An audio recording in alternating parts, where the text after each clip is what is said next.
Seja bem-vindo ao canal Futebolaço, eu sou o Dieguinho. Então, rapaziada, tá entrando no ar mais um giro de notícias do meu, do seu, do nosso Clube de Regatas Vasco da Gama.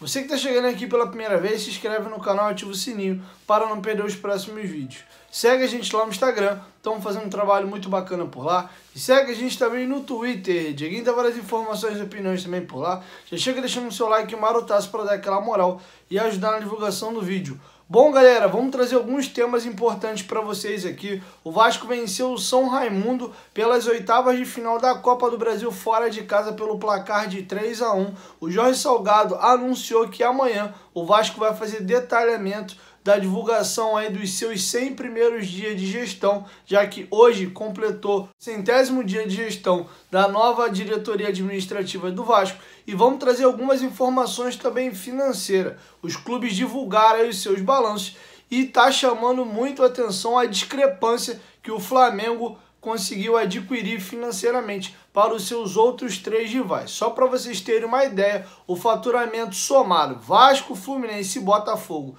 os 3 juntos dá 69,5% do que o Flamengo sozinho arrecada numa temporada. Esses e outros temas eu vou trazer para vocês aqui nesse vídeo. Bom, para começar, eu vou lançar para vocês os gols aí da vitória do Vasco. O Vasco venceu o São Raimundo fora de casa, lá em Boa Vista, Roraima, pelo jogo de ida das oitavas de final da Copa do Brasil. O jogo de volta é no próximo domingo do Nivaldo Pereira, aqui no Rio de Janeiro, pelas 3 horas da tarde. Quem quiser acompanhar a partida poderá assistir na plataforma do Maicujo. Caso o Vasco avance, que é bem provável, para as quartas de final, vai pegar o vencedor de Tupi de Minas Gerais ou Internacional de Porto Alegre. Eu vou deixar vocês aí com os gols. O primeiro gol do Vasco foi marcado pelo jovem Caio Eduardo, e aí completaram os gols o Marco Dias e também o volante Andrei Santos. O primeiro tempo acabou 3-0 para o Vasco, mas no segundo tempo a equipe de Roraima conseguiu diminuir o placar. E agora o jogador Rodrigo tenta chutar, vai chegar o Vasco e gol!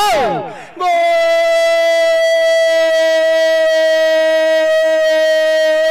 do Vascão! O gigante da colina! E o gol foi dele! Outra equipe principal do São Raimundo. E venceram, né? Chegaram a vencer. Olha o Vascão, vai chegando, cortou para a direita. Gol! Gol!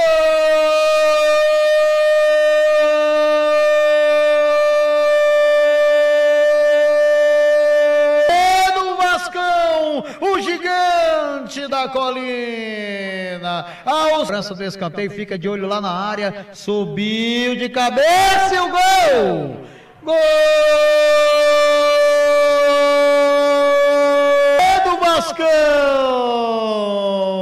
É do gigante da colina. Vai, Rafinha, caprichou, cabeceou, bateu, gol!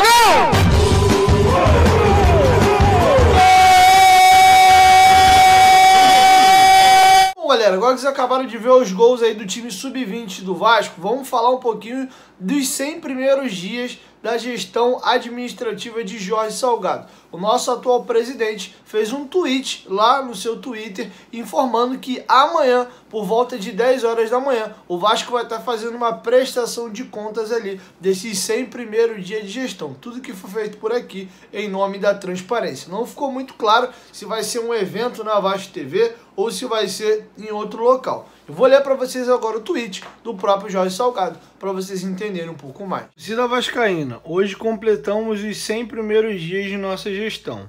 Um tempo de muito trabalho e dedicação.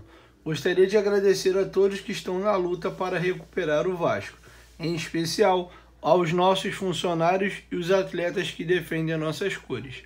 Amanhã, às 10 horas, estaremos divulgando todas as informações sobre esses 100 primeiros dias, com uma transparência que será a marca permanente de nossa administração. Em frente, saudações vascaínas. Bom, galera, vamos trazer um dado agora super chato e irritante para nós, torcedores de Vasco, Fluminense e Botafogo, mas é uma realidade. Agora, no final do mês de abril, todos os grandes clubes aí do Brasil publicaram os seus balanços. E ali a gente viu o tamanho do rombo, do estrago que a pandemia fez. Praticamente todo mundo fechou no vermelho, e no vermelho com valores bem altos, não foram com valores baixos não.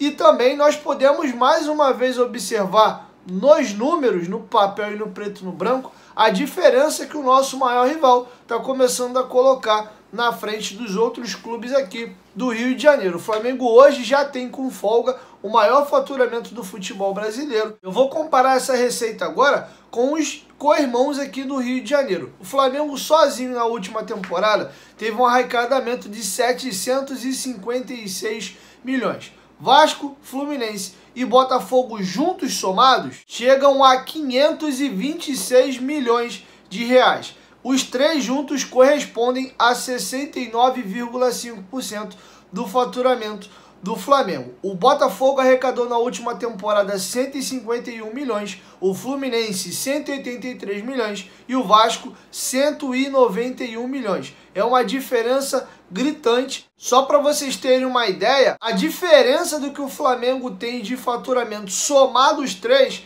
é maior do que o faturamento sozinho do Vasco em uma única temporada.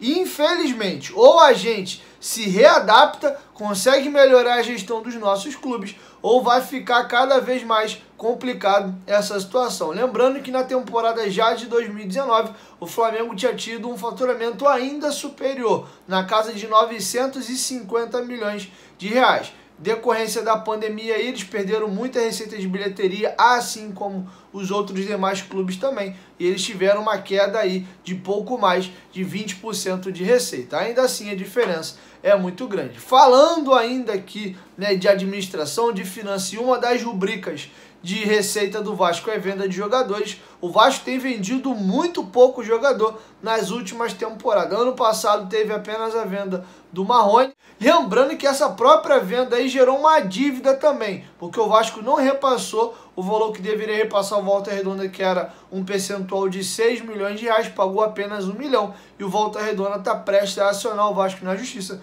por uma dívida de 5 milhões. Eu vou deixar vocês aí com o vice-presidente de finanças do Vasco, o Adriano Mendes, comentando essa situação das receitas do Vasco e principalmente aí a questão da importância de estar vendendo jogadores. A receita de fato é declinante e ela tem muito a ver ali com a questão de fato de venda de jogador, né? Que é um core business normal. O 261 lá de trás, você tinha um valor extremamente alto, 90 milhões, 90 e pouco, 80 e pouco do Paulinho, né? Bem, primeiro, o Vasco realmente vende poucos jogadores. Se você olhar em relação à média, esse é um problema que a gente identificou, a gente sabe, é uma constatação, e tem que vender mais. Olha os demais clubes, né? Isso aí faz parte natural do negócio de qualquer time, né? Se você olhar, tem muitas diferenças financeiras na trajetória do Vasco para outros times, mas uma é essa. Se você vende 100 milhões, 200 milhões por ano, era outro clube independente de qualquer ineficiência. Você tem que mudar isso. O outro ponto é isso, assim, o Vasco se caracteriza por vender pouco número mesmo de jogadores, né? Aí quando a gente vende, aí você está falando, vem um Paulinho, vem um Douglas Luiz, né? Então assim, vem um cara, né? Você está falando de vender um grande astro, um atleta promissor, um cara valioso. Essa política é uma política a ser repensada, né? O Vasco, dá uma olhada no time que a gente tem hoje, né, nos jogadores que nós temos, que nós sempre tivemos, né? Olha os quadros de títulos do Vasco, dá uma olhada na origem daqueles jogadores. Então, assim, o Vasco sabe, uma fazenda próspera de geração de craques, de talentos, seres humanos dentro da nossa escola. Então, assim, a gente prepara eles para jogar pelo clube primordialmente, mas o Vasco é uma fábrica, o Vasco é um celeiro, né? Então, assim, a gente tem que vender mais, saber que vender jogadores, vender atletas mais novos faz parte dentro do planejamento do futebol. E esse é o primeiro ponto que eu chamo a atenção. A gente não tem que só vender grandes valores, a gente tem que vender jogadores o tempo todo e fazer parte do processo. A gente já endereçou isso, está sendo feito dentro das reformulações, é uma visão mais comercial dentro do futebol, não perdendo de mão a questão técnica, não perdendo de mão qualquer planejamento do futebol, mas a gente acha saudável um planejamento financeiro junto ao futebol, porque ocorre nos outros clubes, né? O tempo todo. Então, assim, esse é o primeiro ponto, mudar um pouquinho essa visão, esse tipo de coisa, está sendo trabalhado, bem trabalhado pelo Pássaro Brasil. É, galera, complicado, né? Vamos torcer para que o Vasco consiga reencontrar o seu rumo e o seu tamanho. Inclusive, o Vasco teve o 11º faturamento da Série A na temporada de 2020. É inadmissível um clube que tem a 5ª maior torcida do Brasil e, pra mim, a torcida mais engajada do futebol brasileiro. Bom, galera, essas eram as informações que eu tinha para trazer para vocês e a qualquer momento diga em volta. 1, 2, 3, futebolaço. Tamo junto, família. E a qualquer momento de em volta, Vasco, tamo junto. Valeu, fui!